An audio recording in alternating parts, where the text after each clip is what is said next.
Assalamualaikum warahmatullahi wabarakatuh. Jangan hanya sekedar tahu, sediakan dirimu untuk menjadi paham.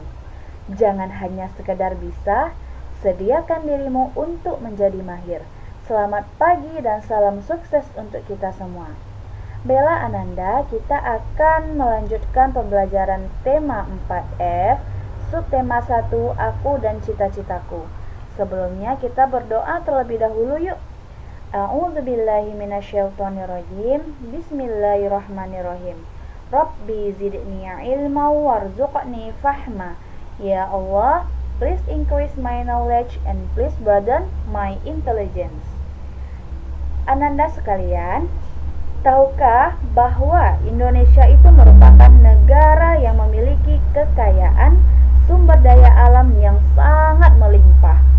Ketersediaan sumber daya alam di suatu daerah itu dipengaruhi oleh keadaan atau kenampakan alamnya. Nah, kenampakan alam kita sudah belajar sebelumnya ya Ananda ya. Ada dataran rendah, dataran tinggi, pantai, pegunungan, dan lain sebagainya. Nah, ternyata keragaman sumber daya alam di Indonesia ini mempengaruhi kegiatan ekonominya atau mata pencarian dari masyarakatnya.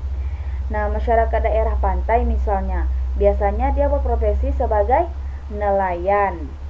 Nah, sekarang kita akan belajar tentang jenis usaha berdasarkan sumber daya alamnya. Nah, jenis-jenis atau kegiatan pemanfaatan sumber daya alam ini dapat dikelompokkan menjadi beberapa jenis usaha.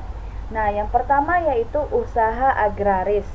Nah, usaha ini berkaitan dengan pengolahan tanah atau air seperti kegiatan pertanian, perkebunan, perikanan, dan kehutanan. Nah, ini dia yang disebut dengan usaha agraris.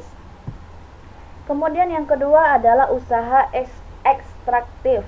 Nah, usaha ini mengelola penggalian, mengambil dan mengumpulkan kekayaan alam yang sudah tersedia, antara lain seperti pertambangan atau pembuatan garam. Nah, ini salah satu contohnya orang sedang menambang emas ini ya Nanda ya. Nah, itu dia contoh usaha ekstraktif. Kemudian yang ketiga ini usaha olahan.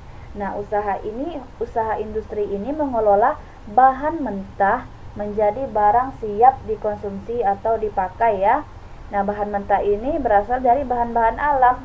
Nah, contohnya nih Bunda contohkan yaitu getah karet. Nah, getah karet ini sangat banyak ya olahannya, bisa menjadi ban, kemudian menjadi sandal dan lain sebagainya. Kemudian yang terakhir yaitu usaha jasa. Nah, usaha ini berkaitan dengan suatu pelayanan seperti jasa angkutan, pergudangan, keuangan, dan ini contohnya juga usaha jahit ya. Nah, di sini ada evaluasinya. Yang pertama, sebutkan jenis-jenis usaha berdasarkan pemanfaatan sumber daya alam dan berilah masing-masing satu contohnya. Nah, seperti yang sudah Bunda jelaskan tadi, coba Ananda cari contoh yang lainnya. Masing-masing jenis usahanya itu berikan satu contohnya ya.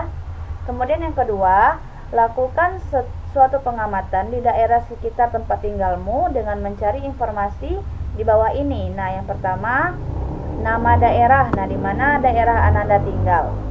Kemudian yang keduanya, jenis kenampakannya, apakah tinggal di dataran rendah, dataran tinggi, pantai, atau pegunungan.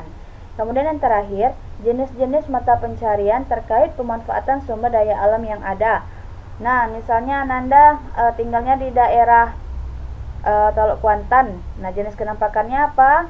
Dataran rendah.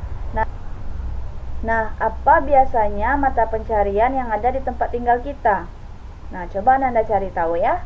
Seperti itu contohnya ya Ananda ya. Oke, syukuran Ananda Bunda. Sampai jumpa besok. Assalamualaikum warahmatullahi wabarakatuh.